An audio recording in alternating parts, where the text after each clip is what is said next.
So for this week's Street Talk, we've got 7 storylines to cover, starting off with the Yaz fighting story, which is it seems to be building up again. Trial coming soon. Geoff manipulating telephonically. Yeah. Yeah, that's just making sure that you were watching. I'm just thinking about Jack's rap. We get to Jack's rap.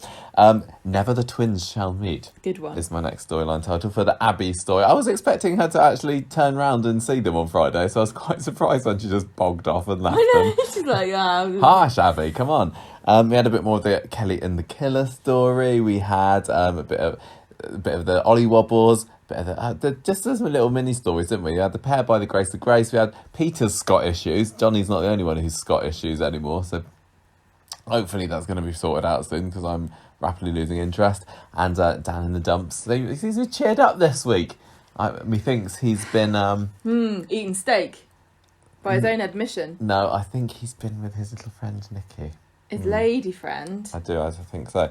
220 quid a pop. He better be eating steak. That's all I can say. You're eating something. So what? Monday, Geoff tells Yasmeen, because we start off with the phone call that we had, that was the cliffhanger to last Friday's show, and he's I'm going to drop the charges if you come back to me. I'm not going to tell anyone about this deal, and it's win-win really, basically. Yes. He also kind of casually accuses her of being the abuser in this relationship, and she does stand strong. I was quite pleasantly surprised with how this phone call ended. She's like, I didn't abuse you, and he says, well, I've got a scar on my neck that says otherwise. Still love you though.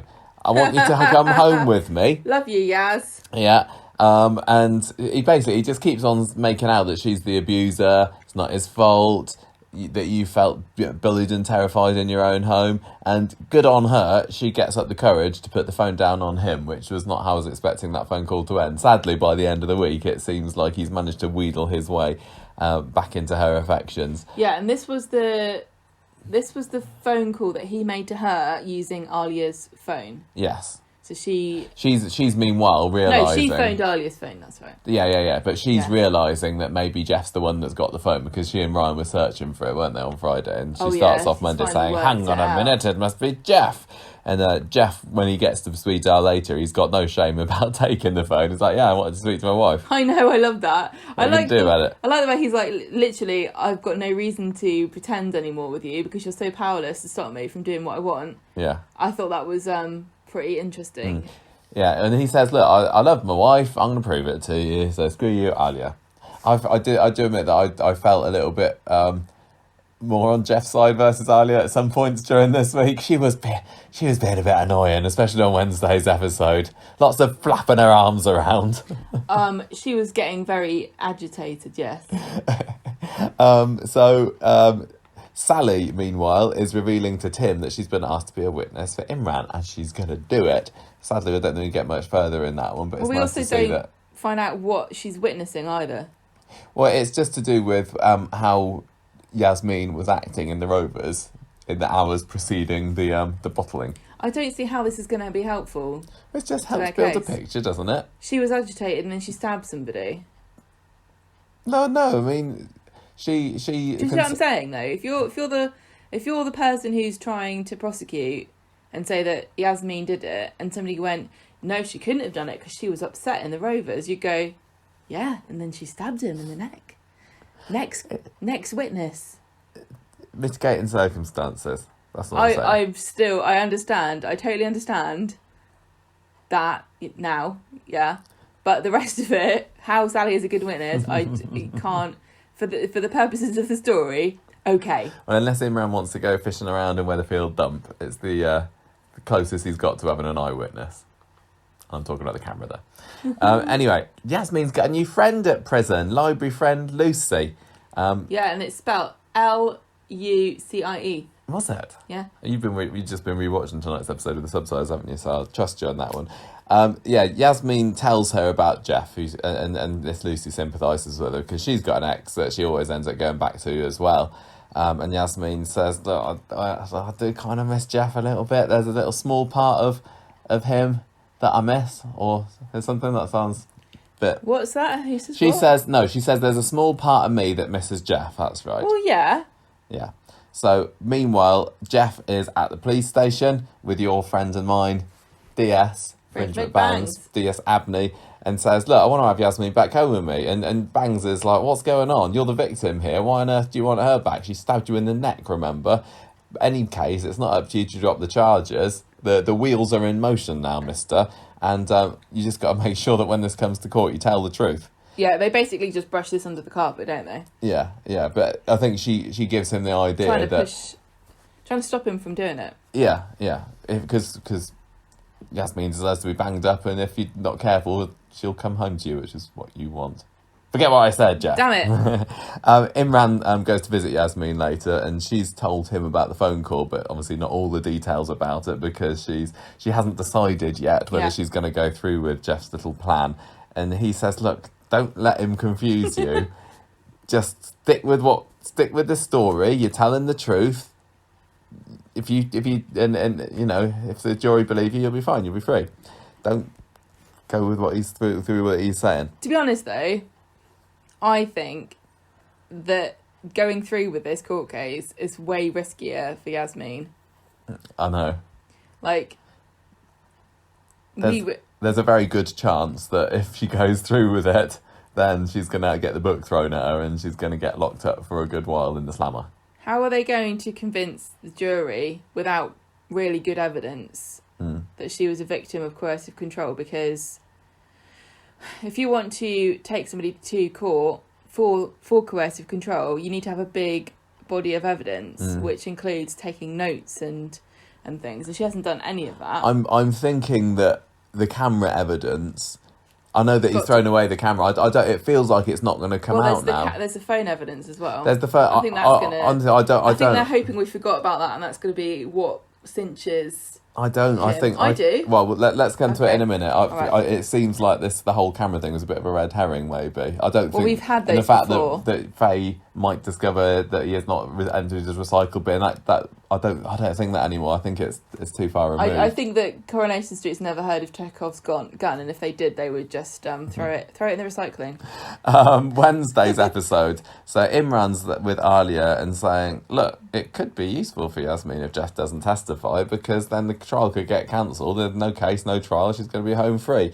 And Alia's like, well, okay. And I can't believe that Yasmeen would actually let him worm his way back into Yasmeen's life. So yeah, maybe we could go with this.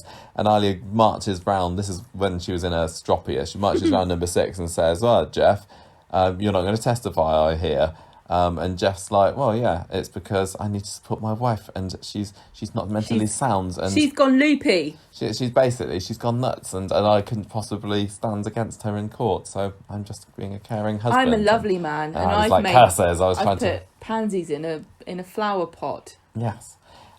Tim can't believe that Geoff is considering taking her back.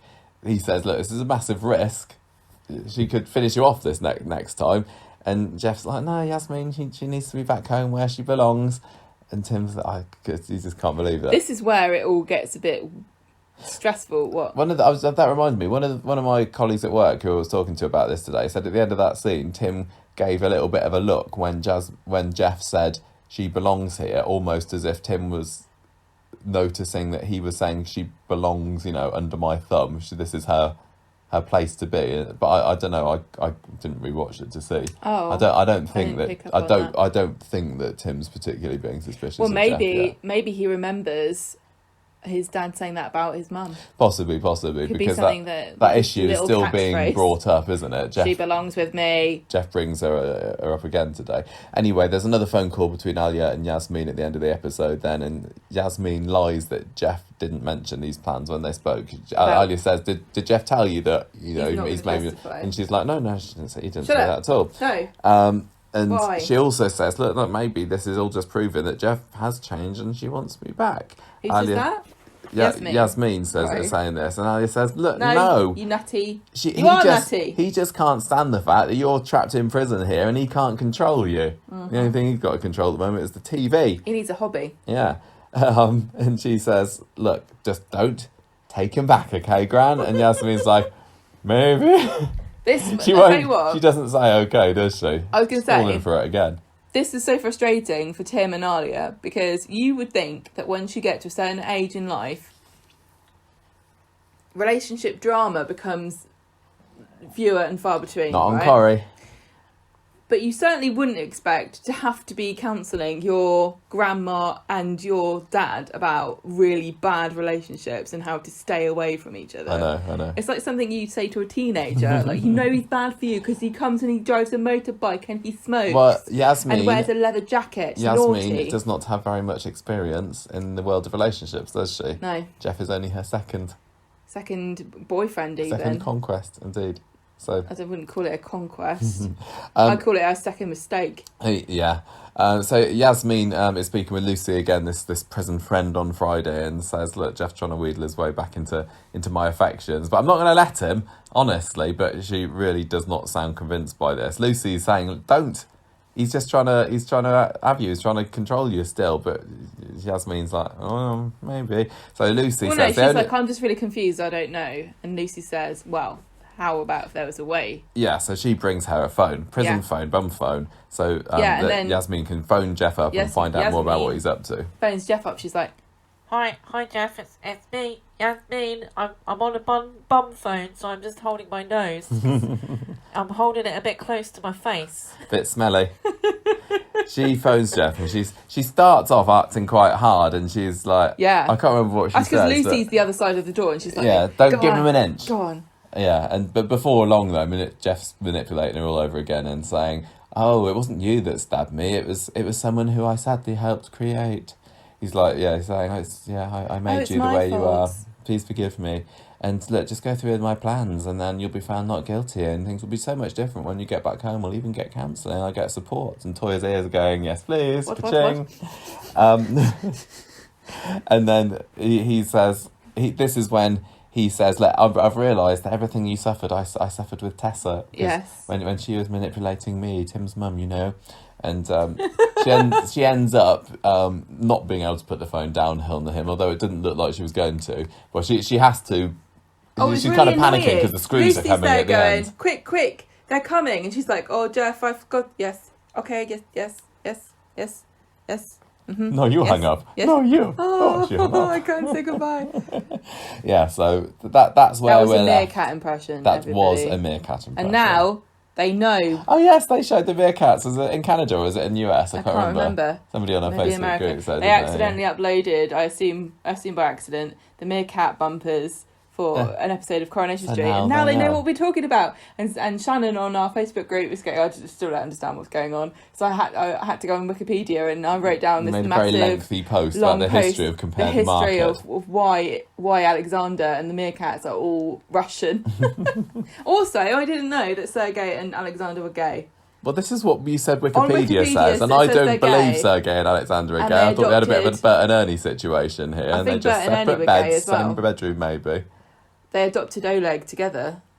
I've seen Alexander and Sergei going out with the one female meerkat on the street. Yeah, but was that on the bumpers? Because I think in the bumpers they're playing actors. I don't know. That's my idea. Like it's a meta where they're the actors, like Muppets. Is this a commentary how the on... Muppets are actors who play characters? Is the fact that we're being deflected by meerkat canon, is that saying what we really think about this week's Coronation Street? I'm finding it harder to find talking points about this, although, I mean, it feels like I'm not loving this story at the moment, only because it feels like it's going round and round in circles a little bit. I want to be invested in it more, and as a story, for a story as a whole, that you say is one of your favourite stories. Every week, I'm getting sick and tired of you saying every time, oh, nothing really happened. I don't feel like it progressed enough. It always progresses. I know. I can't blame it. It has progressed. Yasmeen is now breaking rules to speak to Geoff, and I think that's a pretty significant point.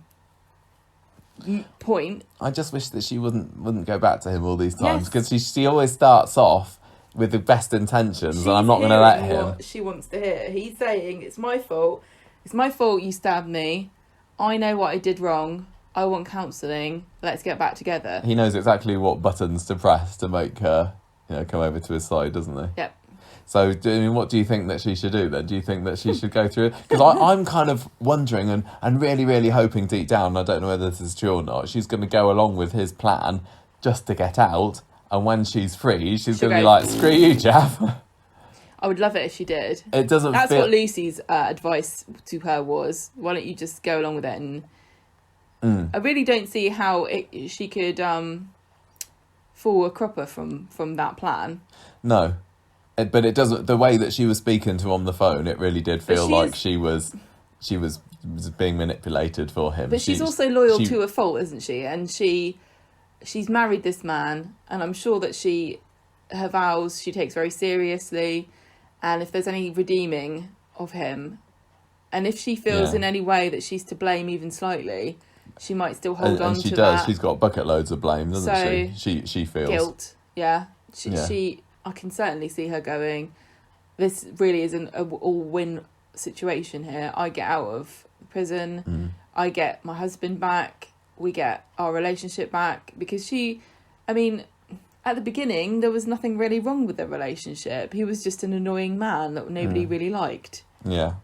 And plenty of people who are annoying get married and have happy long marriages. 10 years this year, darling. What I'm kind of hoping is, even though she's coming more around to his way of thinking again, not only is she easily manipulated by him, she's in such a amenable state at the moment that Alia and Lucy and the others and Sally are also pretty good at, I'm not going to say manipulating her, but convincing her to come over to her side, because often it's just taken a quick phone call with her family and friends for her to start to come out of her shell a little bit. She's been going back and forth, basically depending on who she's talking to. And I'm hoping that if she does get out, and I do think it's going to most likely play out this way, that Geoff's going to keep stum, she's going to be freed, and then he's going to say, "Well, come back to live with me." I'm just hoping that there's going to be a conversation with Alia or someone where she makes the final decision and takes that big step and says, "No, I'm not coming back to you. Get out of my life." That would feel like a satisfying conclusion to me, because I still don't want to see Geoff dead at the end of this. I just want to see him shamed and embarrassed in front of everybody, because that's his worst fear. We've seen it with the whole Jiggle It Geoff thing. Yeah. Public shaming is what would ultimately be his Achilles heel. Yeah, and Yasmeen can bring that about. She just needs a little bit of a push from all of the many people around her that are seeing Geoff for what he really is. I still don't think that... I think that the viewers want blood. I know. And it's difficult to deny them. You shouldn't always have to have a villain killed off, and it happens so much that these big Corrie villains get killed off. Yeah, Tony Gordon, big Frank villains. Foster, yeah, I know, but Pat Phelan. I know that Geoff is a horrible person, but I don't think that you can say he's on the same level as a murderer. And I don't know if that's controversial or not. But you're saying, you can't kill him off because it's a cliche to kill off these big supervillains. But Geoff, I don't know, he's a new breed of villain, isn't he? He's a psychological villain. And we had that with Charlie Stubbs, and he died. Yeah. He was murdered. On the whole, though, on Coronation Street, if you live by the sword, you die by the sword. And Geoff hasn't lived by the sword yet. He's lived by the brain. Yeah. And that's... and he needs to die by the brain. He needs to be... I understand. But then he'll live again. He'll live to manipulate again, won't he? He'll move on to another woman. That's true. He's going to have another victim. There wouldn't be closure if all we saw was him hanging his head and walking into the sunset. But that's like what we've got with, say, Jade at the moment. That's left dangling, and it feels like she could come back, but equally she could easily be forgotten. And I think maybe if Geoff is sent away with a tail between his legs, maybe for a while we'd think, but what if he comes back, or what if he manipulates somebody else, and then we'll be like, oh well. They're not the next person he manipulates isn't a Coronation Street character. I don't care if they're not on Bill's moved on to the next. Yeah, so that's what I want to happen. But at the same time, I do feel that this is going to keep on going until December now. When I picture Geoff's downfall, I imagine him being killed in some way that's an accident that's brought on by his own rage. And I think there's a famous saying that women are afraid of women will laugh at them, and women are afraid that men will kill them.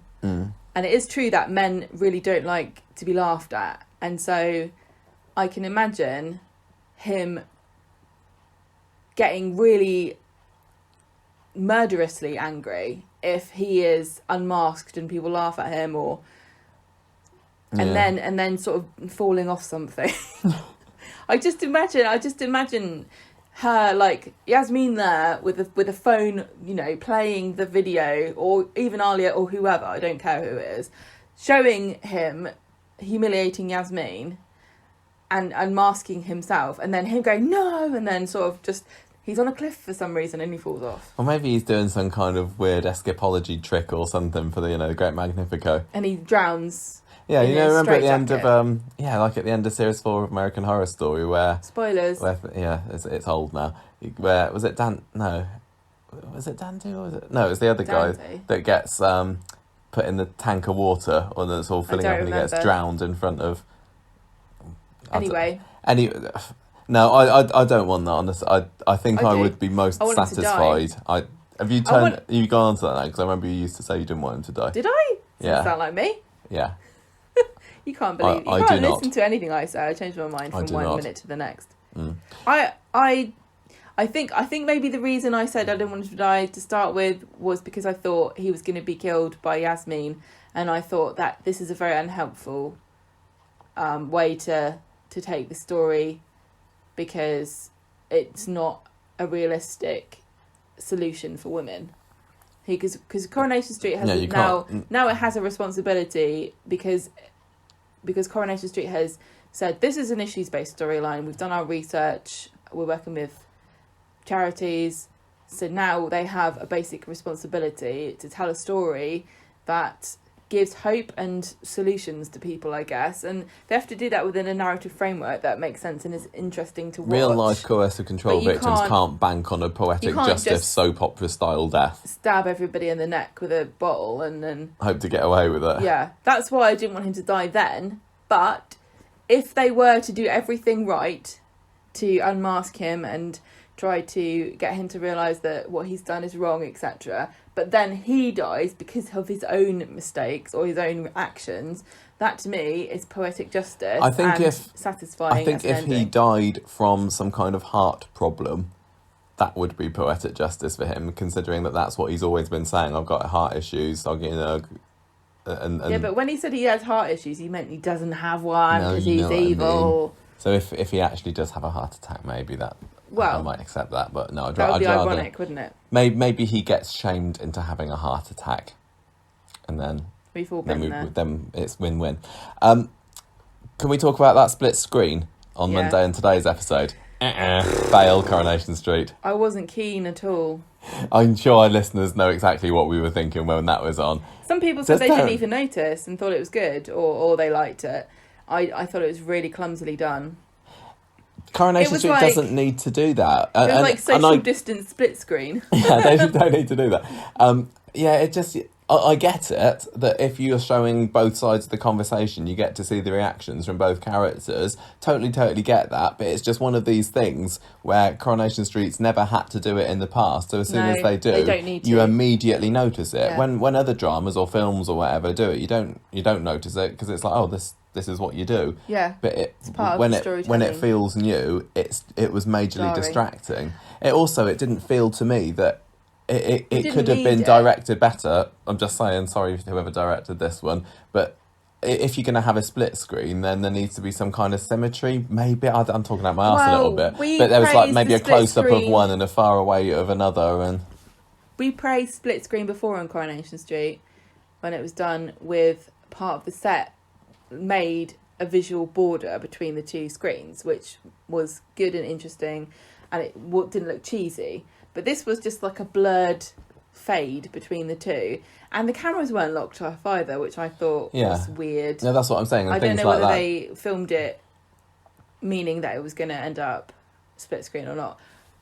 But I will say, what would have been better or more intriguing to me would have been if we had only seen Yasmeen's face and we hear Geoff and he's going, Yasmeen, I'm sorry, I helped create you.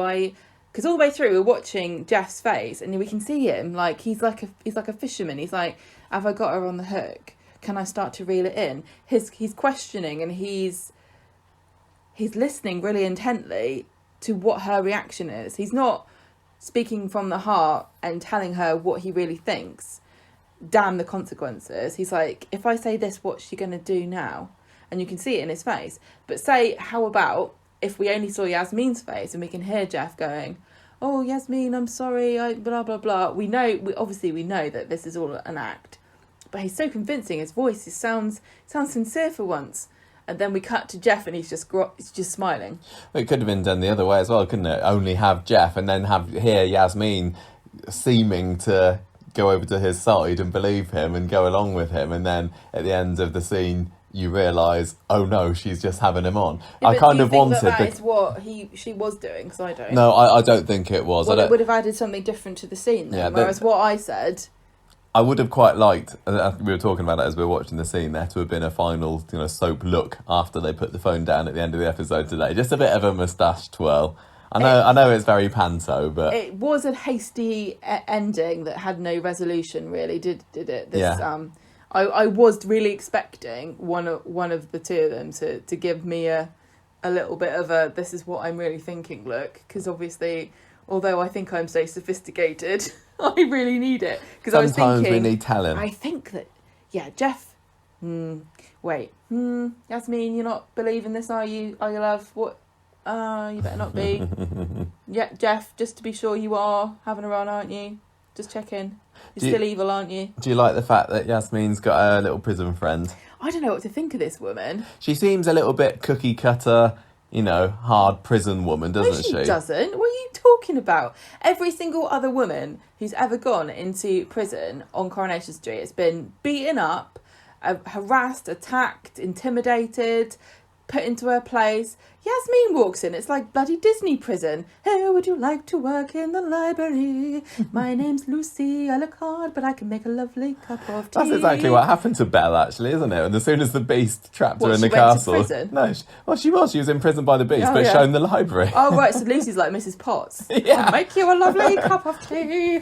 No, I'm just saying that I'm not saying... I don't think that Lucy's a particularly deep character at the moment, or maybe she doesn't need to be. The impression I get... She just seems like a hard woman that's on Yasmeen's side. She doesn't... She's not as great as... She's no Jackie Dobbs yet, that's all I'm saying. The impression I get from the way that Lucy was talking about Yasmeen's predicament and her relationship issues is like, oh, there's never been a woman in prison who hasn't been here because of a man, and how manipulative and horrible they are. They always tell you what you want you to hear, and then you come out and they beat you up. I know what it's like, love. 1 sugar or 2.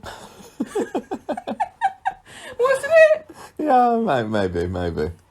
I'm glad that she's got somebody to talk to. It's all thanks to Mayor Metcalfe's prison reform that she did, and those yoga lessons that she made. Actually, isn't it? Everyone's so she's chilled reaping out. The benefits of those now, isn't she? Oh, welcome, namaste. It's Weatherfield prison.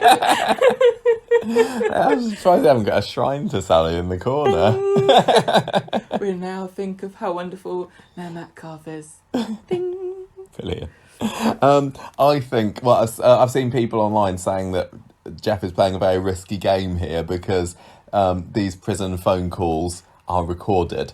I don't know whether they are. It seems to me to make sense to record all phone calls that are done by the prison. I assume it's not infringing on their rights, because I don't know how much rights they have when they're banged up there. I think the only right you have as a prisoner is to speak to your brief without being overheard, and that's it. But the thing is, I can imagine the law is everything is listened to and recorded, and the reality is, oh yeah, we're supposed to, oh, where's that tape? Oh, we recorded Unsolved Mysteries on it. Sorry. I've seen these people online saying that, and I'm not really sure, because we thought that the video recording was going to catch him, and now we're saying, and I don't think it is now. And we're saying the telephone recording is going to catch him. I don't think it is now as well. But the thing is, though, what has he said? What he's saying, I've got a plan. My plan is I'm not going to... Nothing they're doing is a secret. Everyone can see exactly what the plan is. nothing that Geoff's saying relies on utter secrecy to be able to move forward. Yasmeen's told everybody anyway. Yeah, I guess I'd have to re-listen to the conversation and see whether he dropped anything in. People listen into the conversation. And again, Geoff is the master of laying little seeds where he can come back and say, oh, no, well, I just said what she wanted to hear. That's how we got away with all the escort stuff. Well, there's always plausible deniability with Geoff, and he's really good at lying and getting out of things. I don't think that that's going to come into it. And now she's got her bum phone, there's no need to worry about recordings because everything they say to each other is completely private. Yeah, I wonder whether... Could Yasmeen get an attack of the conscience and hand her phone in? It's not her phone, though. I think Lucy's just lent it to her for a pit stick and 2 bags of crisps or whatever it was. Yeah, that's right. I'm wondering as well whether DS Abney's going to start to get a bit suspicious of Geoff because... He's literally told her what he wants. Can I please stop pressing charges? But she's saying, why do you want that? So she's going to maybe start to wonder whether what Yasmeen is saying could be true and he could be trying to get himself out of a lot of grief, potentially. Honestly, I just don't think that Geoff needs to worry. In real life, I don't think that Geoff would worry at all about anything he's done. I don't think he thinks he's done anything wrong. And also, I don't think that anybody with what they have could really press charges and get anywhere with a conviction unless the amount of evidence you need to convict somebody for coercive control is a lower bar than a normal crime, because she's got no evidence, she hasn't got anything tangible, she never kept a diary, she hasn't done anything that you're supposed to do if you believe... It is all circumstantial, isn't it? And I'm not saying that, obviously, I would hope that it would be easy if you were coercively controlled to be able to bring somebody to court, but equally I'm going to say we don't really want to be in a situation where a woman can go to court and go, oh, he was mean to me for 5 years, and the police go, okay, well, that sounds really horrible, so we put him in prison. You can't have that. You have to have some kind of evidence, some kind of body of a collection of something. You can't just have she said, he said. That's not how it works, because we've seen that, it can be abused by people, and they're the ones that are ruining it the for real everybody villains. Else. What else can I say? I just think that men can be victims, and so can women of things like this, and we can't have crimes where the burden of evidence doesn't exist. And I know that if you are being coercively controlled, that you can collect evidence and they give you advice about how to do that. And it is important that if you are in that situation, that you educate yourself on how to get out of it. You can't just go to court and say that somebody was somebody was controlling you. You have to be able to prove it. So what my point is that Geoff isn't going to be hiding any of this. We'll see, won't we? We will see. I just don't think you're right. No. I don't think he even knows that coercive control is a thing and that it's a crime. I just think that he likes controlling Yasmeen, and he probably thinks that's her job as a wife, is to do what he tells her. If he's been used to doing this before with his ex as well, it just comes naturally to him. Well, I hope that people listening understand what I'm trying to say. Yeah, definitely. You don't seem like you understand what I'm saying. I understand. Totally understand. Gemma, let's do the next story. Abby's story, Never the Twins Shall Meet. And I was quite surprised when they didn't turn up on Friday's episode, but what's been going on with Abby? I'll tell you, the trouble is that they are very expensive, those actors. Very expensive. They could only afford them for one scene. I feel bad for the guy who plays Charlie, or the kid who plays Charlie. He was literally in the back of the scene for half a second in the car last week. I also really love the way that this story turned into a musical on Friday. Oh, bloody hell, we'll Jack. get to that. On Monday, Abby... I've got Hamilton on Disney Plus now. I don't need any other rapping, thank you. Abby is asking after the twins because this is when Kevin has come back from attending to the broken down car. The adoptive father saying, we're off to Australia, so I hope you can fix my clutch. And Abby's talking about them, and then Kevin says, listen, Abby, I've got something else to tell you. They're going to move to Australia. And she is initially quite shocked, but then she kind of talks herself around to being happy for them, which I thought was sweet and probably very hard for her. Because she's really, in denial about her she's true in feelings denial, about but the also kids. equally to her, I guess she hasn't seen them in England. She won't see them in Australia. What's the difference? You've got to be practical. You're not going to be eaten by a giant spider if you stay in England. Well, I don't know if you've seen Harry Potter. Oh, yeah, true. Yeah. She says, I don't really know if I want to see them before they go. I didn't think she was allowed to. But on Wednesday, Abby says, right, I've decided, Kevin, I'm not going to say goodbye to the twins. And then Seb comes over and he's like, oh, I want to talk to you. And she's like, I've got other things to do. So Seb comes back later and he's like, why are you avoiding me? And she says to him, I'm going to have to tell you, sadly, the twins are going to Australia, the prison island. And he says, we've got to stop them. And she says, look, we can't do anything because it's up to their parents. And he's like, well, I'm going to call social services. Seb, I thought were over this with Seb and Abby. I was so happy. I totally understood how mad he was. It got a bit tedious after a while because we love Abby. I'm not really too fond of Seb. So although Seb was totally justified, him continuously moaning at Abby about how terrible of a mum she was, after a while just got very irritating. And then he got over it and they slowly regrew their bond. And now it's back to square one again. It is. And I'm fed up with him. He's gritting instantly. his teeth and going, ooh, mum, terrible mum. So Seb sees Abby later and says, the social worker said that they can go to visit the twins to say goodbye. And Abby is thinking about how when they were adopted, and she admits that she thinks about them every day, but she has to put them at the back of her mind. And Seb's like, what the hell are you talking about? What do you think they're going to think if you don't even bother to say goodbye to them? Honestly, I don't know whether they're expecting a massive gesture from Mummy Abby. No.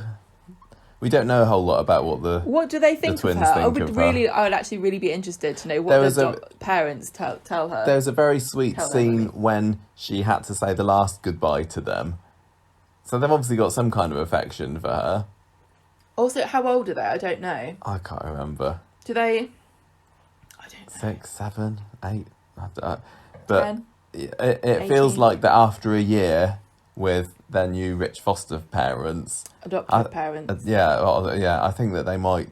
I don't think they'll forget their mum. No, but I can also imagine I'm sure them they're quite having happy with their life. Conflicted feelings as well, because a lot of the time their memories of her are not going to be very great, are they? No, her passed out, on smack on the living room floor. I mean, she was very sweet for that brief sober period when she said goodbye to them. Yeah. But previous to that, she was a bad mum. She was a terrible mother.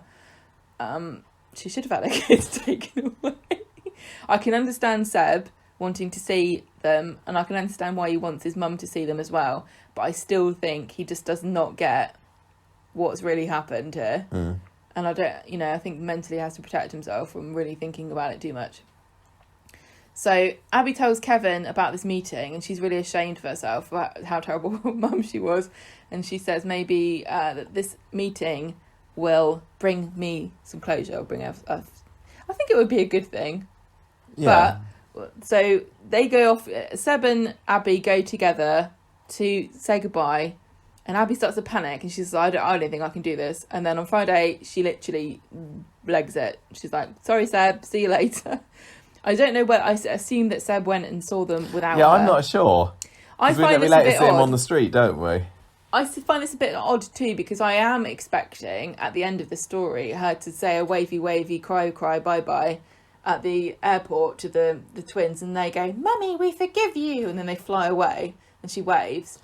But I don't know if that's where it's going now, because I think if I was a social worker and I said, yes, although you're not actually allowed to see them ever again, you can say goodbye, and then she turns up and goes, I'm not doing it, and then she says, actually, I've changed my mind again, I think I'd say, no, in the interests of your children and their mental well-being, because we told them that you were going to... Exactly. They would. Seb's right. As annoying as he can be, I think that when he came on and had a go at Abby on the street later and said, what the hell are you doing? They were looking forward to seeing you, and you dashed their hopes. Again, you've let them down again. He was and absolutely right. You're supposed to be rehabilitated. You're supposed to be a good person now, and you still can't put your emotions, you can't put them to one side for a minute for your own children. And it's weird because we're seeing this juxtaposition of how badly she treats her own children with how much she's being a good mum to Jack. Yeah, they are laying that on a bit thick, aren't But they? I don't understand. She's not a good mum at all then, is she? Like, she's superficially a nice person when it suits her. But actually, if she's not going to put her emotions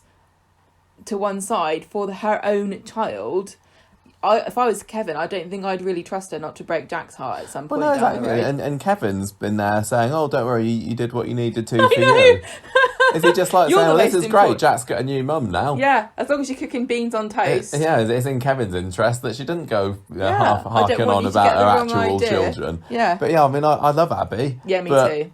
I think that she made a bit of a Boo-boo. yeah, she did. She's made a massive mistake today, and the episode ended with us seeming to be Okay with it. Yeah. I know, it's really confusing. Anyway, She likes Jack's rap, so she must Seb be great. has a go at her, and everybody hates Seb, even though he's in the right.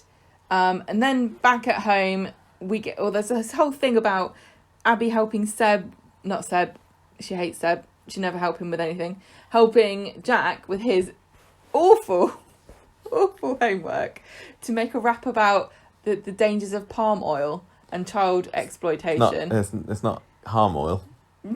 I didn't get the rhyme. It was a really badly constructed rap because at one point he says, orangutans will become homeless and child workers become hopeless. But surely the child workers want a job. So if you're worried about child workers, you should keep them in employment. Look, raps are hard to do. As a teacher of people who are supposedly the same age as Jack, yes, that's right, he's only 9. Rhyming poetry can be very hard for children to do. It lacked internal logic. He is the world's tallest 9-year-old. It's because he's got one fake leg. He can just jack himself up. Yeah, I mean, yeah, maybe we are. I liked also he performed this rap, and then Kevin goes, "Wow, that was great. I didn't know I liked rap." And I was like, "Kevin, that wasn't rap. You still don't like rap." and Jack was like, "Oh, it wasn't me. It was Abby. She did all the work." And I was like, "No, don't tell anyone that was my idea." I know, it's hilarious. But at the end of it, it did seem to me that Jack was trying to promote palm oil because he said palm oil doesn't have to be palm oil, right? So that makes me think that there is a way of producing it ethically, and I'm wondering if we could employ the orangutans to do it. Yeah. Make them a penthouse or something. If they're homeless now, they'd love to live in an apartment, wouldn't All they? the bananas I could ever want. They must love it. I say we send Jack over there. He's obviously got some really good ideas for sorting out the palm oil issue. I wrote my own palm oil rap. Did you? I wondered what you were doing, scribbling on that bit of paper. You've literally done this whilst we've been recording, while I was yakking on about something earlier. Yeah, because I wanted to. I thought that we needed to distill down Jack's ideas a bit better. Go on then, Gemma. Let's hear your palm oil rap. Just say no to palm oil, or the rainforest you will spoil. Keep child workers in employment. Orangutans need trees for enjoyment. That's good, I like that. Get the children down the mill. I think that would be quite brill. Orangutans will be quite chuffed, and I think that's quite enough. Love it.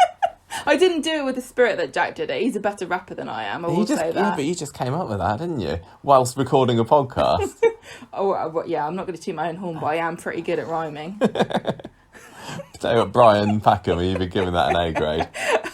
Me, Brian and Jack rap battle. You could be Jack's writer, because I think Jack had the edge when it came to performance there. Yeah, I'm no Eminem. Have we lost track of what was going on in this story? I don't think it was about palm oil or rapping. Oh, Abby's going to move into number 13. Oh, yeah, that was the main thrust of it. Oh, and also, Jack. Not only is Jack a very highly skilled rapper and also very high, he's also a very sage, wise man, because he gave Abby some words of wisdom about, don't worry, I never knew my mum. I can't remember what he said now. I really didn't Don't get worry it. if the twins don't know, though I didn't know my mum. He turned into some kind of, like, counsellor / matchmaker, because he was wasn't he? I can't believe it's taken He was you like guys that Will so Smith long. film, Hitch. Yeah. I didn't go much on Jack today. I did also not go very much on Jack. He was really he was a kind of like a Disney character from a sequel of a Disney movie. No, a sequel of a Disney movie. Don't You know knock what I mean? Disney movie sequels. I hear that The Lion King 2 is excellent. I've heard that as well. I was wondering when Jack was talking about his mum whether he ever like gets freaked out by the fact that she literally died next door. She got splattered by a tram probably within 10 meters of his bed. So it was Molly, right? Molly is his mum. Jack, yeah. Yeah. She died next door in the shop. And yeah, I know. So Kevin and Molly were having an affair when Kevin was married to Sally and Tyrone was married to Molly. Yeah, to Molly. And so Molly was Jack's mum, but she was a cheating hoe. Yes. Yeah. Just imagine Jack going, "Don't worry, Abby, better a druggie than a slag." I turned out all right.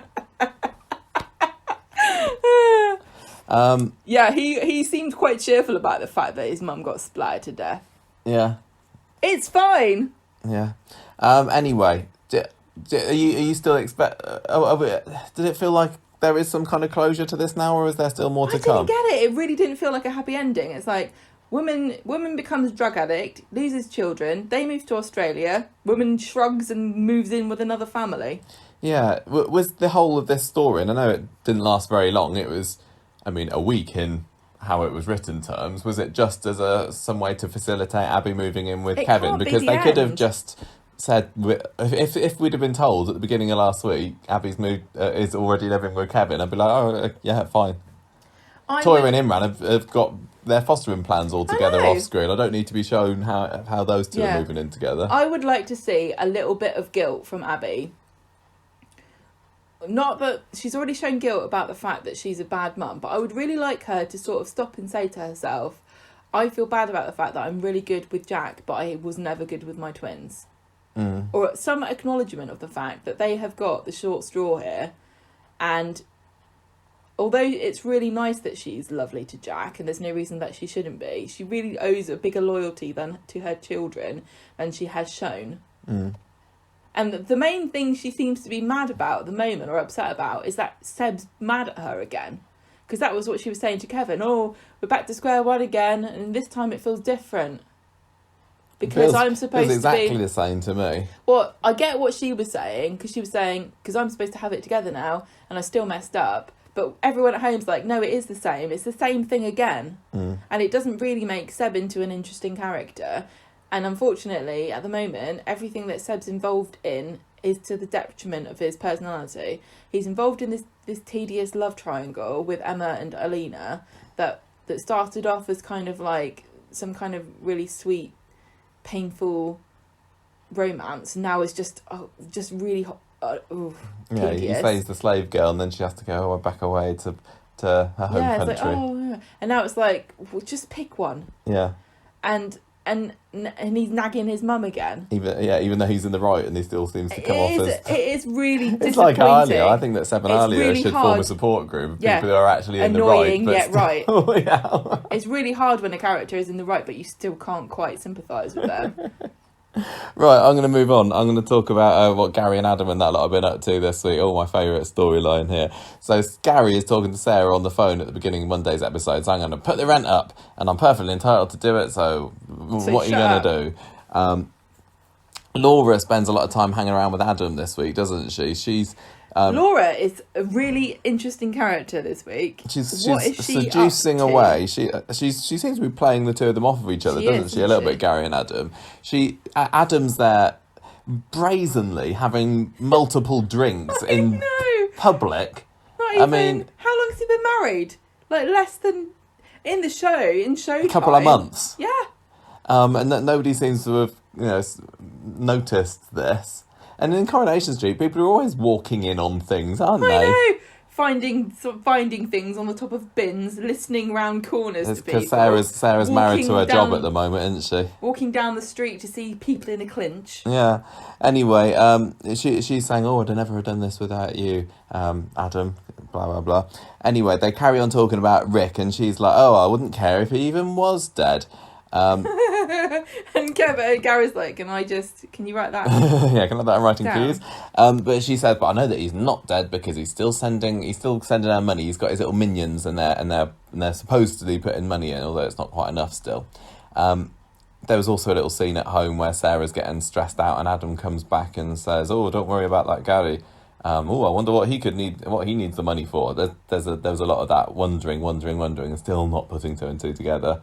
On Wednesday, Adam confronts Gary and has a big old moan to him about his evil schemes. And Gary's like, "I don't care what you've got to say, and I don't care about this money either. I'll double the rent if I like to, so screw you, jock." Can I just point out the idiocy of Adam, who is there with Gary going, "Why does Gary need the money? I can't understand it." Look towards his busted up business where he's trying to sell the most hideous sofas I've ever seen inside of a warehouse full of tat, going, "He must be all right for money. I can't understand."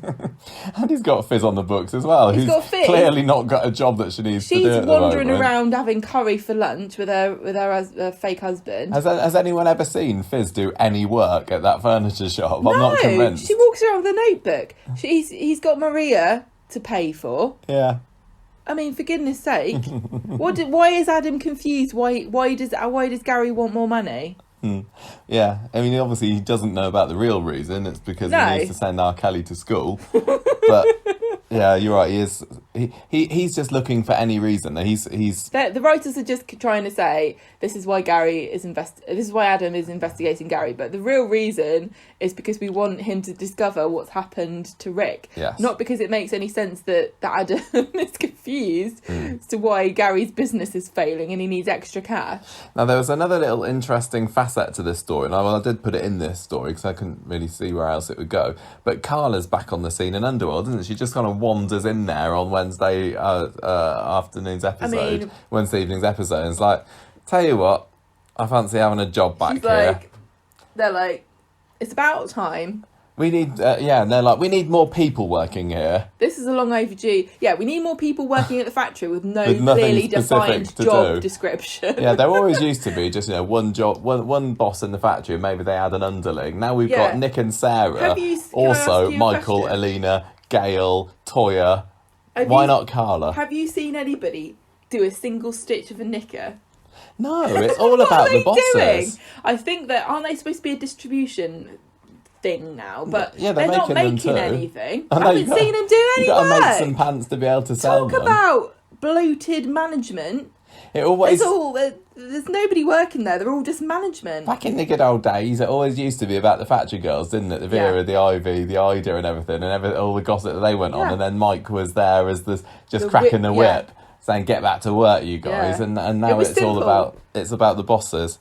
Anyway, Carla's saying, "Oh, I quite like a new challenge," and Nick says, "Oh, I think I can find a way to help you with this," because he wants... Carla says, "I think I've been boring for too long." Yeah. Nick basically needs to take some time off work because of the Ollie Wobbles stuff, and he thinks that Carla would make a suitable replacement for him, What's that? temporary replacement. Tell Sarah. Why No. would I do that? She don't need to know. She'll work it out. Friday She's great. episode, Laura's back visiting Gary again, and she's pleased as punch because some more money has been put in this safety deposit box. She knows it as him. She's kind of, again, she's still playing him, isn't she? She's like, Why haven't Shut they set up some kind of like fake PayPal account or something? That's what I do. I'm too lazy to go to a safety deposit box. back in the factory. This is when Carla does break the news. She knows Gary's. Yeah, put she knows the that money Gary's in put the there. money in there. Yeah. Carla breaks the news to Sarah that she's taken over, and Sarah's like, "Hang on a minute, I know about this."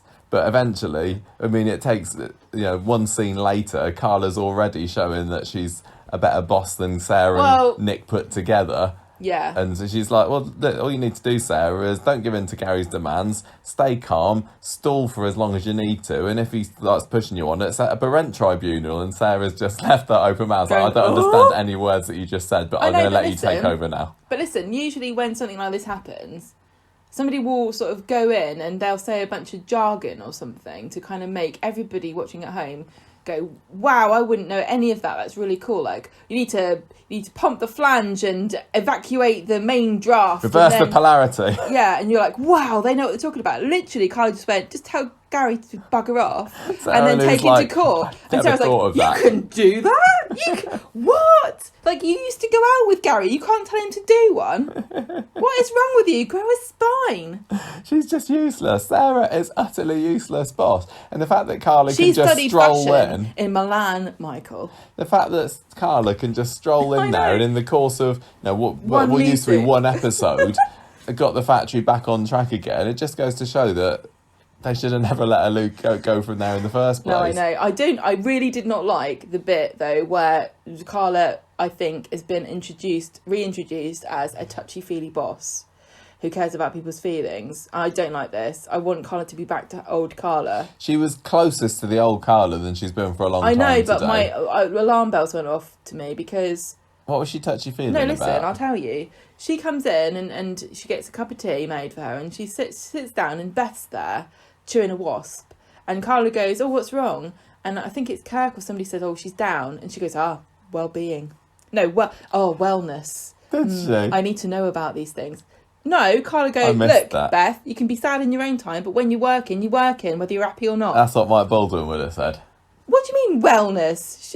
Beth chewing a wasp has got nothing to do with mental health. That's just what she looks like. Mental health and well-being is the new thing Wellness, at the moment. yes, but, yes. Yeah. No, leave it at home. I don't want you bringing your problems to work. I'm hoping that she's just warming herself up. Well, She'll be cracking the whip before long. I mean, as much as I harp on about how great, like, we're talking about old vintage Corrie, Bet's like trajectory and how she changed, and interesting to see her development. I don't want Carla to change. I want her to be as she was. I know that she's been through all these. She's been built up and broken down so many times. Obviously, that would take a toll. I don't want that to be her legacy. I want her to be brash, bold, Carla, in charge. Everybody do what you're told. She just needs to go on an axing spree next week, or a firing spree, doesn't she? She needs to be throwing the P45s like confetti and said, Michael, out. Kirk, out. Toyah, out. Don't need any of you. Gail, what are you even doing here Get still? out. Oh, and look, now we've got the money to pay Gary some of what he wants. Fine, Easy. yeah, brilliant. Also, Sarah, you're fired as well. Yeah, totally, Sarah. I've never, ever bought Sarah as a boss, and you have at some points, haven't you? I've always consistently argued that I just cannot see Sarah being the boss there. She doesn't know what she's talking about. I'm I've not perfectly seen happy a to go along with shred it. of evidence that Sarah Lou is in any way a capable boss. Nick kind of is, but Carla was always the one. Well, And Johnny was a fine boss. He was a great boss. as somebody who's never actually spent a lot of time in an office environment or at work, because I work from home my entire career pretty much, apart from a couple of stints in offices, my entire impression of somebody and how good they are at their job, for a woman at least, is how well they dress. And Sarah today, what a state. Yeah. What was she wearing? Yeah, Some kind of Trini weird and Susanna wouldn't have liked asymmetrical floral skirt with a black lace top. No, go home. But, she has been to Milan, like you said earlier, so... Well, it's what maybe they're that's what they're wearing. all wearing there. I think they're still wearing pyjamas. Aren't they on lockdown still? Or not? I don't know. I'm not au fait with... Nobody's Italian. at lockdown yet, although I think next week is the week when we're all post-lockdown in Coronation Street. I don't think it's the beginning of the week. I think, is it the 24th? So maybe it's next Friday is the first fully post-lockdown episode, and it's when we finally get to see the rainbows on the windows and find out whether there's a time jump, which I don't think there will be. think there will because be. the thing is, today, Jack said he had to do a presentation online for school. Yeah. That's what he said it was, an online presentation. So that's why I said it. I said as soon as he said it, there's no time jump. You did, didn't you? So they are in post-lockdown now. Or middle lockdown. They can't be in the middle of lockdown. I don't know. Oh, I don't know, actually. It's really confusing because... I didn't clock that, but... Because everybody's at work, nobody's social distancing or wearing masks in the factory. No. Carla's swanning about with a cup of tea in her hand, licking things. Today or this week it was the turn of Kevin and Abby to alternate between, are we getting up close and personal or keeping a hand away from each other? He was leaning right all over on the kitchen table and number 13 at the end of the episode, wasn't he? Isn't it funny? It's so weird how imagining like the beginning of an episode, you film months after the end of an episode. I also find it strange the way there's a correlation between how repelled women are from men. Like the longer and greyer their hair, the further away the women want to be. Yeah. Anyway, what else has been going on? We see Laura and Adam again at the end of the episode, and she's saying to him... Well, she's invited him out for a drink down the Rovers, and he is so cocky. He gets a phone call from Sarah, and he just ignores it. Yeah. And then at the end of the episode, she says, look, here's my key to my safety deposit box. What she's telling Adam what's going on with the behind the scenes. She's saying to Adam, listen, this is how Rick sends money. He gets one of his lackeys, aka Gary, but she doesn't tell Adam that she's talking about Gary, to put money in the box, and this is the key that I use to open it and get money out. Yeah. And Adam's like, money, box, Gary, rent. No, I don't know. I don't know what it could be. So is Adam going to get hold of this key then? Is he going to... But he doesn't need the key. He just needs to find out where the box is and what she puts money in it. What's he going to do? Open it? And I just thought the fact that she was flaunting the key around. The fact that she's got the key doesn't make any sense to me, because, yeah, you're right. It would indicate that at some point Adam's going to open the box and find something in there. What's it going to be? A note that says, "Dear Laura, enjoy the cash. Love, Gary." Cross that out. Rick underneath it. And he's going to go, nah, still can't work this one out. What could be the secret? Just hurry up and do it. I'm totally over this. Laura, also, what is her game? I don't know. She obviously fancies Adam, but if she clearly doesn't want to make a relationship with him, because if she did, she would be spilling the beans about Gary. Because we've seen many a time on Coronation Street a woman very eager to throw everybody under the bus for a possible shag, and she is not doing that. I don't know why she would want to protect Gary. She knows Gary's closer to Rick than he is letting on, because she let him know that at the beginning of today's episode. I just don't know what her game is. No. That's kind of interesting. I am living... But she's got something on. She gave Gary a saucy look today, and she flicked his Isaac's cradle, whatever it's called. His Newton's cradle, yeah. If Adam doesn't get his balls cut off by the end of this story, it's going to be disappointing. Why? Sarah. He's literally, as you know, he's just got married to her. It's work. And he is openly courting. But he doesn't fancy it. I know he doesn't, but he's lying. It's okay if you don't really fancy them. The thing is, I think Sarah probably would kind of roll over and accept it. I think she'd have a bit of she'd give him a dose of the old wonky fingers, and then they'd just carry on as normal. But he's a utter slime ball, Adam. He's being very disrespectful to the marital bed.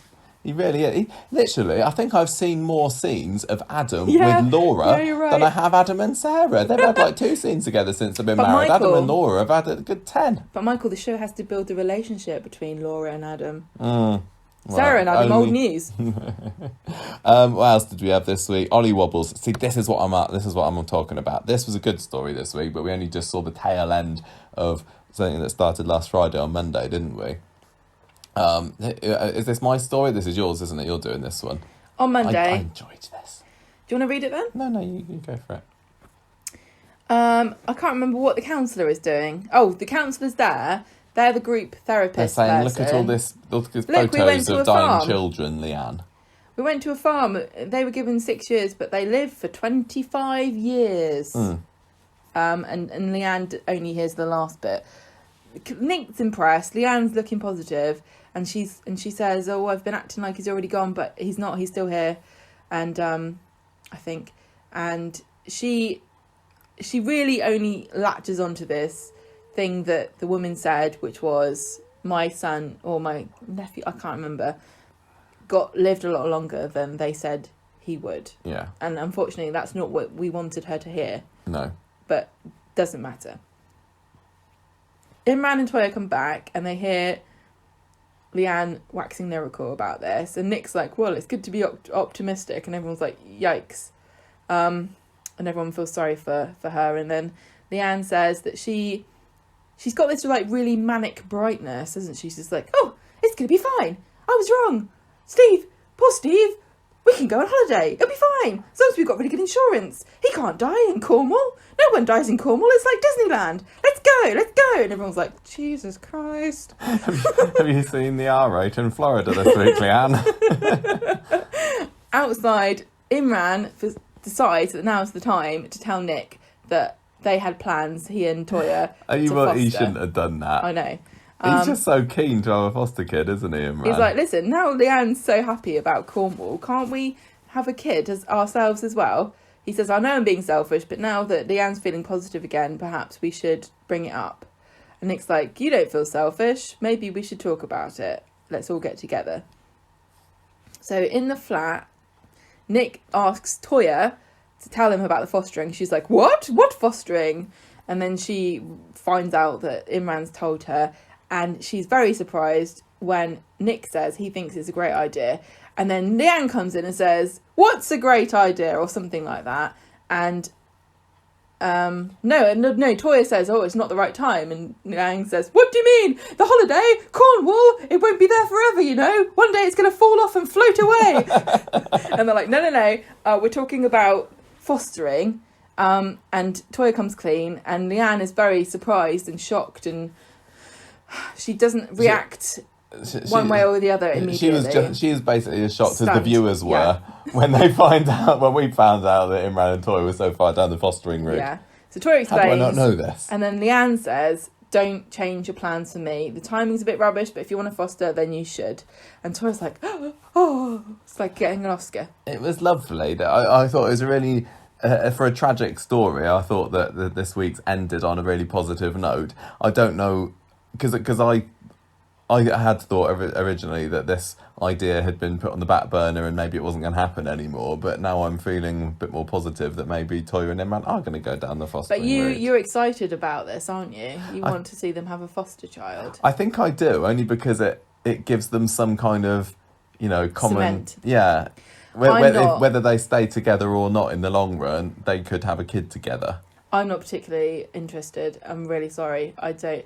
Whenever a child is involved in the storyline in Coronation Street, I go... I know, I'd rather there was something else. Check out then. But there's a lot of potential here, and it could go in any direction, and I don't know where it's going to go. I think it's going to be a serious and emotional storyline, because I think that they know the actors can handle that kind of thing, and they'll do a really good job. But equally, I was kind of hoping that they would foster a series of calamitous children who are just awful and like turn up and they're like 17 and 11 months and they're like, oh, I don't care, I've got my PlayStation, don't talk to me, kind of thing. You know what I mean? I would kind of like, like when a character goes, I'm going to sign up to online dating, and you go, oh, there's going to be a load of funny stories where they meet crazy people. Like happened to Maria. Yes, but I don't think that... I don't think Coronation Street's like, how can we get comedy into the show? I know, fostering. Yeah, this story doesn't need Foster that. children are hilarious. I wonder whether Leanne's saying, I'm fine with it now, you foster all to your heart's content, but when they actually no, she won't go through with it, she'll make a she's fuss. going to find it very difficult. And she will. Hopefully Toyah and Imran will consider this. And I think Toyah still might do. I think she might still... I know she's feeling... It felt that she was a bit overwhelmed at the end of it and surprised and happy that they could go ahead with it. But I think Toya's going to think, hang on a minute, no, I still don't think it's the right time. But Imran's going to be nagging her and say, no, Leanne says it's fine, let's go for it. But equally, I think that they could come across, Imran and Toyah, being a bit flaky if they're going back and forth to the social services. They're like, can we foster? No, actually, we don't want to foster. No, actually, it's fine again. And that could ruin their case a little bit. I just really... I know that I've been in defence of the background pursuit of them doing fostering and saying, we don't need to see everything, we just need to take it for granted, take it that this has happened behind the scenes and not complain that we didn't get to see it. But I really kind of wish that we had seen something with Toyah and Imran that makes me invested in them being parents. Because I know Toyah's story about children. I believe that she wants a kid. I totally buy that 100%. I don't need any convincing. But I do with Imran, and I wish I had seen something about him. Because now he's the driving force. Toyah is quite happy to sit back and let Leanne's tragedy play out without involving anything more than needs to. But Imran's the driving force here for wanting a foster child. He's the one that's stuck his oar in and told Nick what's going on. He obviously is really, really super invested in having a child, but I have not seen anything from him about liking kids, wanting a kid, thinking fostering's great, nothing at all. And I think Coronation Street takes it for granted that everybody wants kids, and that's not true. I think maybe we're just supposed to think that there's a hole in his heart left by Rana. No, I just think that Coronation Street got a lot of love to give. Coronation Street perhaps is full of people who all have children and think that everybody wants children all the time, and they don't need to explain. They don't need to explain it. And to most people, no, you don't need to explain the need for a child. But I would like to have seen something more than just take it for granted that's what's happened. Because if you took everybody's emotions for granted, there wouldn't be a TV show, would there? It's everybody explaining and working through their emotions and feelings and thoughts and background and baggage. And Imran is just chock-a-block full of baggage. And again, I still don't know anything about his first marriage other than he says she was a raging cow, but that's what they all say when they get divorced. That's what I'll say. Yeah. Too I'll right. have the podcast evidence to prove it. But you see what I mean? I think we're missing a big backstory for Imran here. And it was a perfect opportunity to explore it a bit more. Yeah, the thing is, the story isn't about Imran and Toyah adoption, is it? It's about Ollie, and this is just fostering. Sorry, it's about Ollie, and this is just the side thing. But no, there's still time for it. I can imagine a scene where Toyah and Imran are in a corridor waiting to go in to meet their child for the first time, and Imran turns to Toyah and says, ever since I was a boy, I've always wanted to be a father, whatever, insert thing here. Celine was a cow, she never wanted kids, she's so selfish, not like you, perfect woman, can't have a child, such a tragedy, all women should have children. And then that'll take you to believe it a bit more. Well, Maybe. I want something from Imran that other than everyone wants kids, don't they? If you don't, well... Yeah. It kind of feels a bit insulting to just assume that everyone wants kids, personally. But obviously, I bring my own baggage to that. The fact that Leanne's given it the okay means that there is more to come with this. And I was wondering last week whether this story would be just, hung out to dry now, and it was just like a little mini bump in the road in the Ollie story. But it looks like Coronation Street are invested in revisiting it at some future stage. Can I ask you, when you imagine Toyah and Imran, I've had too much wine. I poured Gemma quite a large glass of wine. Can you put wine in this? And I Alan Browning the heck out of this. You did. Yeah, so... Yeah, Gemma sent me to the kitchen. I don't know what's a normal amount of wine. You do have a giant wine glass, but... It's sophisticated to have a small amount of wine in a giant glass. That's what you do. See, when I get myself a lemonade, I just fill it right up to the top, and it's not the same with... Listen, when you imagine them fostering a child, please tell me what you visualise. I'd like them to have somebody nice. I just want them to have a happy family. I want them to have a Wayne Hayes kind of tragic... What, like a 30-year-old man? No, you know what I mean. The old one. A nice little cute teenager who they can have... Can you help me with my mortgage? Who they can have happy times with, and they're rescuing him or her, from some tragic circumstance. Yeah. And the fact that they're having such a lovely time makes what's going on with Leanne all the worse. Yeah. So you imagine it's going to be an older child who can articulate things. Yeah, I reckon so. Okay. Yeah, I didn't know. I don't need a baby. It can't be a baby. And I know Toyah wants to have a baby, but no, if the last thing I want is for Toyah's character to be bogged down by, early motherhood for the next 5-6 years. I imagine... Give him someone that can just be a friend to Jack or whatever. I imagine a troubled child that initially has lots of issues and screaming matches and you're not my real mum and dad, and eventually they sort of win them over, and Toyah's lovely and Imran's great, and sticks him on his shoulders and they run through the sunshine at the end.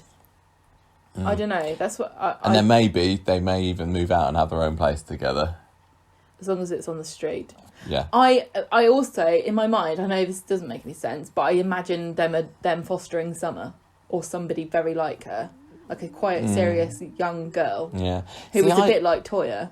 I'm not saying that I want to get rid of Yasmeen or anything, but she's rattling around. When she gets out, she's going to be rattling around number 6 on her own, isn't she? And I could see number 6 being a family home for Toyah, Imran. Shove her in the orangery.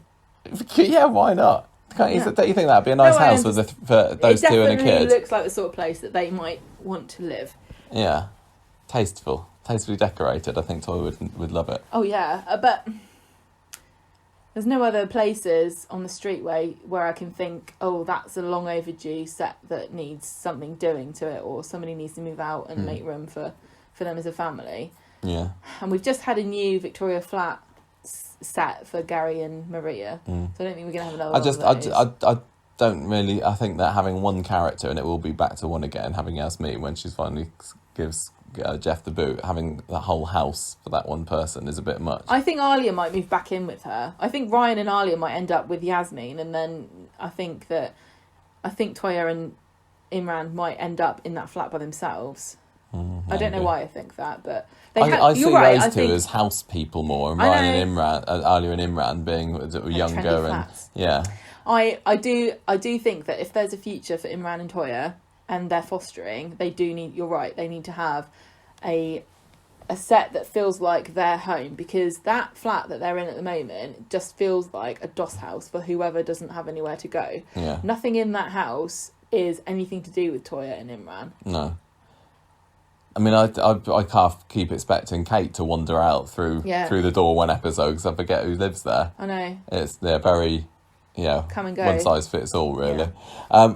Michael and Grace. So this story was also over and done with by the end of Monday. He's moping around in the garage at the beginning of the episode with because of Grace on Friday kicked him to the curb, basically.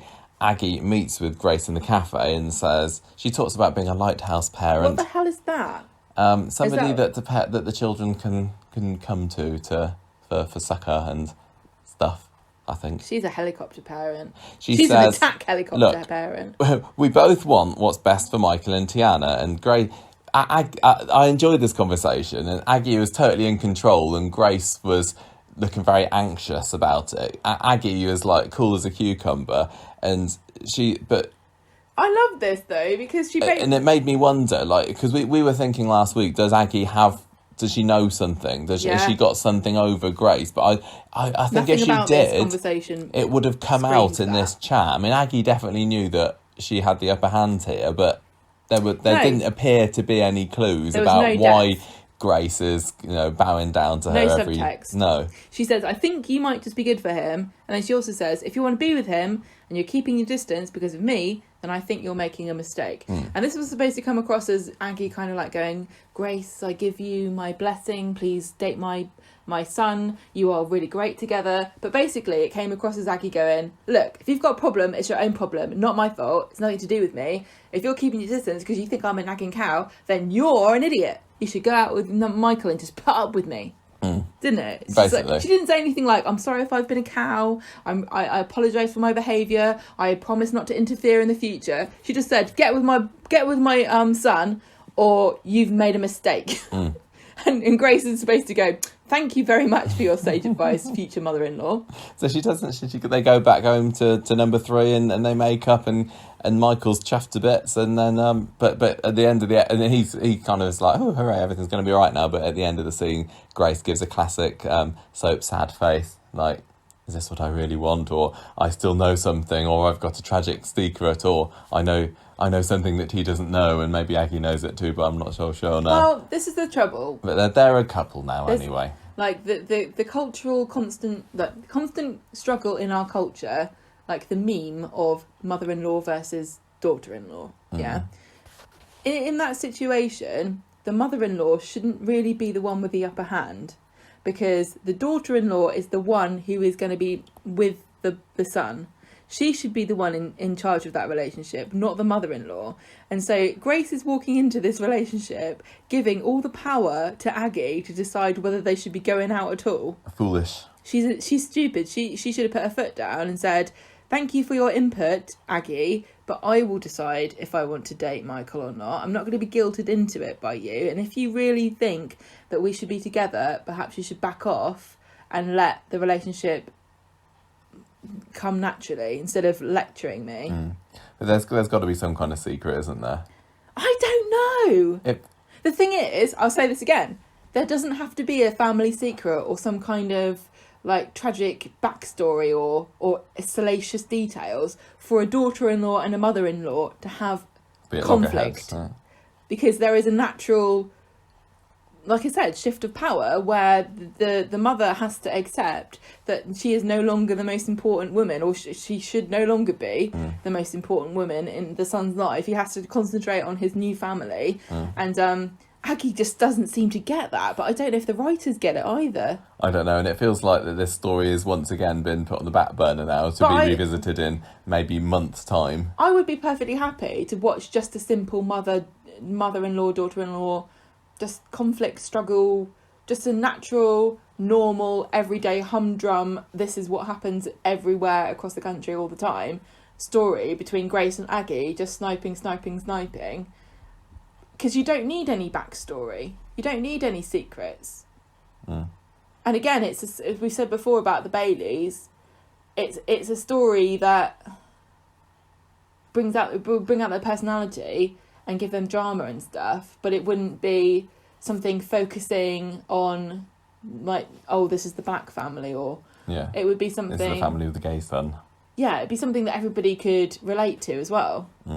And I don't know, I'm just thinking, because it really does feel like that there is some unspoken trauma, but I don't know if it's because they've had so many that you were conditioned to expect it. I don't know if it's just like weird looks that we're picking up on that aren't really there. Yeah.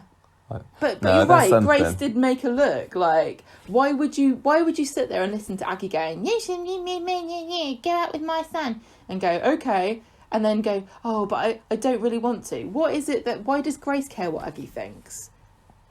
When she came into the show, she couldn't give two hoots. Now she's suddenly guilted into dating a man. Yeah. That's no foundation for a relationship. And you don't need to be an agony aunt to say that truth.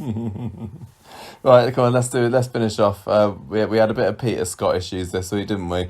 Again, edging slowly forward with this. Basically, Peter started to suspect Scott, hasn't he? Oh my God, Peter was being such a dick this week. Why? Moaning about Carla behind her back? No, you read. Well, Peter starts telling Emma about Amy because she wanted a new pair of trainers, and Peter said no. No, was it? He said, somebody was saying no, but anyway, at the end of the day, Carla says... Tracy says no. Steve says no, maybe Peter says no, but Carla says, yeah, whatever, you can have a pair of trainers. And Scott weighs in on this little moan fest, saying, look, you don't want bratty kids like Amy. She needs to know her place. And Peter says, what's it to do with you? You're just a lodger here. Peter is Amy's uncle. So, hang on. Amy's trying to get everybody to buy her trainers. Amy's like, buy me trainers. And Peter said... So his girlfriend Carla bought his niece trainers despite the fact that her parents said that she shouldn't have them. Yeah. And then Peter's talking about this to Emma. And then Scott goes, oh, she sounds like a brat. You shouldn't give in. And then Peter, for the rest of the week, goes on and on and on about how Scott stuck his nose in and interfered with his family secrets. Well, no, Peter's suspicions are raised further when they start talking about when they go in the back later, Peter and Scott's saying, look, you that's what I mean. He keeps going. You didn't stand up for Carla the other week. No, you're bad mouthing Carla in front of your staff in the bar. Who's saying this? Scott's saying that. Okay. Not only that, but you didn't stand up for Carla when those two smackheads were trying In to here. we're in here doing whatever a couple of weeks ago, and it looked like somebody else had to sort them out, and he was just falling short of making it obvious that it was him who beat them up in the end. So Scott confronts Peter and says, "You're terrible because." Yeah, Peter says, "Shut your mouth about my family." And Scott says, "Sounds like to me that you don't know what you're doing because you let your girlfriend be beat around by smackheads and I had to beat him up for you. Yeah.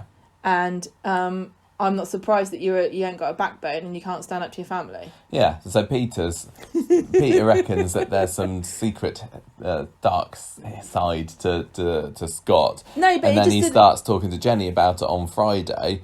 And Jenny's got no suspicions about Scott. She's too busy worrying about why Johnny's not coming back from France. Although if Jenny put two and two together, she might realise that there's something is dodgy going on with Scott that maybe Johnny's trying to hide from, which is Jenny clearly was really the case. funny on the phone. She's like, "Go, love to fly, bye." Say hello to Susie, give her a kiss from me. I just thought it was really funny that Peter got his nose put out of joint so much by Scott telling him that Amy was a spoiled brat, that he brings it up 3 separate occasions. The first time he brought it up was when Scott initially said it. He's like, "Shut your mouth, it's none of your business." And Scott's like, if you stand in the bar and go on about it in a really loud voice next to my ear, you make it my business. So I will weigh in if I want to. This is a pub. Everyone's in everyone else's business. Then he goes back the second time and confronts Scott and says, "Oh, keep your nose out of my family's business." And Scott goes, "Maybe you sort yourself out and I wouldn't have to." And then on Friday he comes up to Jenny and goes, "Scott was really mean to me the other day and he said that Amy is a small brat." What is he literally needs to get something else to do with his life because he's so caught up with Scott doing one thing. And the other thing that made me laugh... He's not caught up enough because he's not really doing much investigating. No, but listen, Scott's, like, all the way through... So Scott goes to him, "Amy's a sport brat and I beat up some smackheads." And then the rest of the week, Peter's going, "Scott was being horrible about Amy." And something else, I can't remember. Do you know what I mean? You're focusing on the wrong thing, Peter. I think that I reckon. Also, Amy is a spoiled brat. Yeah, I reckon next week could be the week. I'm not going to put any money on it. But that we maybe find out something about Scott. I know, and I don't think it's this. And I hope it's maybe the week we see Johnny as well, but it's not feeling like we are. Johnny comes back from France. He's got to come back at some point. I'll admit it. Finally, here's what happened. Scott's my dad. No, Jenny needs to realise that the reason that Johnny's not coming back is because of Scott or something. I don't know. It's just getting ridiculous now, the amount of time this is taking. Also, by the end of next week, the Rovers is going to be closed, isn't it? Yeah, because of the lockdown and everything. Doesn't make any sense. Are they also going to have to kick Scott out as a lodger, or is Scott? No, he's locked down. He's like, "I'm now. quarantining with you. I'm not paying my bills now." But equally, Boris Johnson can pay. If next Friday's episode is in a post-COVID world, is Johnny going to be forced to come home, or is it like if there's going to be a reason why he's stuck in France? I'm in France for 3 months. Maybe. I think they've messed this up a little bit. We'll see. There has to be an element of forgiveness for COVID. No, I know. I'm no judgment, but they've messed it up because we've got Jack saying, if they hadn't had that line in with Jack saying, "I'm doing my online presentation," then it would be fine.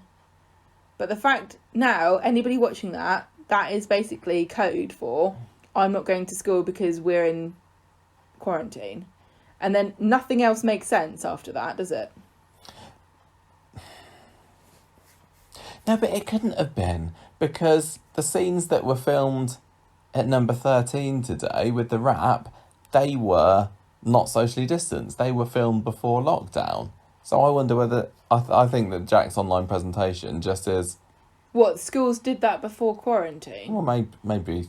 I think that's a weird Bessie coincidence. That maybe that's the same kind of weird coincidence that, like we had with Yasmeen washing her hands to Happy Birthday. That's what I think it is, something like that. Well, let it slide, but and I will say as well, definitely agree with you that we forgive any mistakes and boo-boos and things, errors, whatever, and things that don't make sense, because it is an unprecedented situation, but I totally reserve my right to mention it whenever I see it, because this is going to be part of the fun of being a Coronation Street fan. Seeing the blends and where they don't quite, and where the seams don't quite meet. Yeah. You know? I've not particularly been noticing the social distancing. I haven't stuff. noticed When it, I've stopped really. to think about it, I think, oh yeah, that's it. But it's really not glaringly obvious. No. Next Friday is going to be the So the next moment. Friday is when... I think it's Friday. I've got that in my head now. The next Friday is when they got all of the post-lockdown stuff, and it's everything. from that point onwards. It's all going to be post-lockdown. Everything had been filmed post-lockdown. Yeah. That's going to be in that episode. I believe so. And then we're gonna find out How Coronation Street are managing it. And because apart from that there's one no perfect thing, way to do it, but you're right. We can't. We can make lots of it allowances, but Yeah. we can still say, do we think that they made the right editorial decisions? yeah, and it can be yes or no, but it doesn't mean that we it's not the same thing as making a mistake in a storyline that it's just an interesting trivia, really. And I think, apart from the fact that Jack said I was doing an online presentation, nothing has said COVID-19 lockdown quarantine at all. No. It was just that really stuck out to me, that he said he was doing that.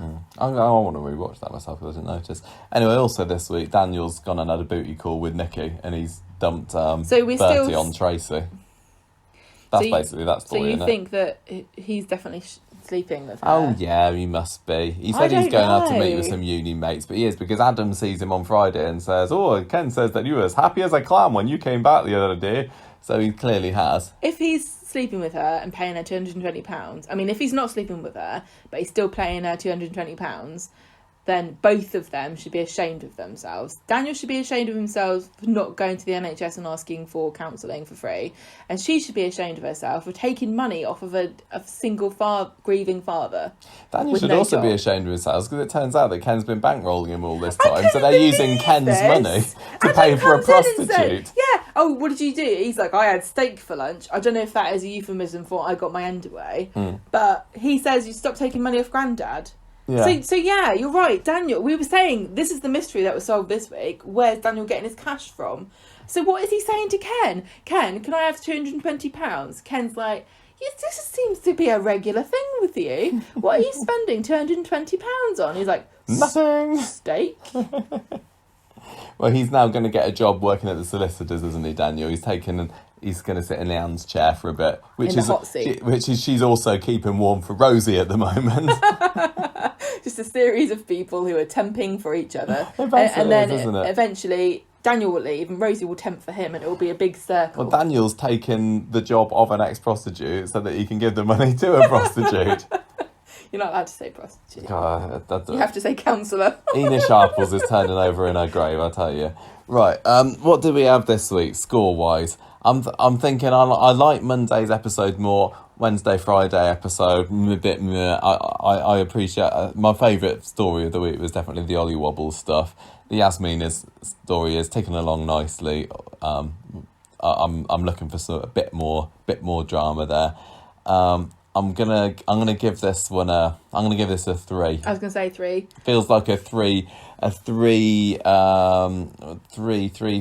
bottles of Harm Oil out of 5 this week. What about you? 3 Kirk's balls. Oh, bloody Kirk's balls. That was bloody... He's like Kirk this week. David Bowie in I've had my moan about this on the Facebook group this week, but I've just had enough of Kirk. Get rid of him. It's like it's bad. I love Andy Wyman. He's great. I know, but he's really good at Kirk when they write well, but I don't know that this week was scraping the bottom of the barrel, and I know I'm terrible with my puns, and I make the stupid remark. But at least you write for yourself. I say stupid and make rude jokes and things, but telling Kirk saying, "Do you want to have a play on my balls?" I mean, could it get more, more base Cliched, humour and cliched than that? And then it comes again, has anybody seen my balls? It's like, come on, do you think you're the first person to have ever made that joke before? It's just not funny. He doesn't have to say something stupid for literally every single line. It used to be a bit more... The humour used to be a bit more layered and intelligent for Kirk. because it would be less obviously stupid. Like, you could it was plausible that somebody who was saying that could be confused and make a joke by accident. Nobody who has balls of their own would make a statement about going on to have a play on my balls without realising that that's exactly the same joke they used to make when they were like 10. That's the problem with You don't Kirk. even have to have your own His parables jokes are to so know. obvious and so stupid. Yeah. Nobody. I'm sure they used to be funnier, and I think that the writers are getting lazy with Kirk. This week's line was just the ultimate in lazy It was really, Kirk really writing. easy to write. I think anyone could have written that line for Kirk, and that's not what. It shouldn't be that easy. There should be a bit of be wit. clever humour. Yeah. I mean, in a similar way, it's if you look back at Hilda Ogden's malapropisms, that's a character being stupid, kind of, but in a clever way. Yeah, and Gene Alexander was an excellent comedy performer, but Andy Wyman can be too. Well, yeah, I mean, he was in comedies It's not of all his- Crows and the Royal Family. It's not his delivery of the lines that's the issue at all. And we can sit here and criticise. I wouldn't be able to write for Kirk. You've got to be really clever and witty and sharp. But I just think they've been phoning it in a little bit, and I'd like them to tighten that up a bit. I'm not saying give him high drama stories or anything. No, he doesn't need it. We don't want that. Just don't make it schoolboy humour. And I know people wouldn't agree. Not everyone's going to agree with this, but the Our Souls song was. I know that's the really problem. good. On the one hand, I can moan about him going on about his was balls, hilarious. but the arseholes I thought was hilarious. That was really funny. So yeah, But because I'd never heard that joke before. I think that's the thing. But I've heard people talking about playing my balls. Blah, blah, blah. Everybody's heard that joke. We've all been to primary school. Yeah. Anyway, so 3 we're giving it this week. Character of the week. Abby, Yaz. I'm not going to give it to Abby, who literally abandoned her twins just because she got a bit worried about it. I know she should chickened really. out. It's supposed to be. I know She's it's the difficult, anti-character but of the you're week, supposed to be like, can't you? Even I have done things. Here's a stupid example. When Safi had to be put down, I went in with her and held her while she was put down. I didn't want to do that. That broke my heart. I cried for ages, and I still have bad memories about that. But I did it for her, even though it was really painful. Abby couldn't even say goodbye to her own twins, who aren't going to die. Australia is not a death camp anymore. It's actually a really nice place to live. She couldn't even go in there and say goodbye for them. That was terrible. It really, She's really got to was. redeem herself. I'm hopeful. I'm holding out hope. I wanted to go to the that she will. airport and do a I said Love that. Actually Yeah. run to catch them. Or she could do a and Love give them a big Actually. old hug. Or another Love Actually move. She could wait till they move to Australia, go at Christmas, play carols, hold up a sign, going, "I love you." Tell them it's carol singers. I don't think the siblings can read. No, I want there to be... Fine if she's going to wave them off, but she needs to have a big old hug with them next week. I would forgive her Well, she can't. if she She's does got that. to do it before Friday then. Otherwise, she will have to do it through plastic. Very true. I'm gonna give my character of the week to Leanne this week for being a very understanding sister and Good God. accepting What are you talking and about? accepting her sister and boyfriend's her sister's boyfriend's plans to go fostering, even though she knows probably deep down that it will be very difficult for her to sit back and watch while Ollie is going through traumatic times. Another person who can sacrifice their own emotions for someone else's well-being. Exactly. I will give mine to Yasmeen because I liked her standing up to Geoff. Yes. Thought that was a big step Putting the phone down forward. on her. Even on though him. even though she didn't, she was still. She didn't fall through in the end. Her intention was good. Yeah. And that's the first step, isn't it? Like, this is probably the first time she stood up to him for a while. She used to do it in the early days, but now she's kind of girded her loins. She wasn't quite as successful as we would hope it to She be. stabbed him in the neck. How much more do you want to see her standing up to him? Michael, I'm a feminist. She should have killed him. Right, I think we're done. This is it for Street Talk. All right week. It was fine. Let's see what next week shall bring. Don't let us down next week, Abby.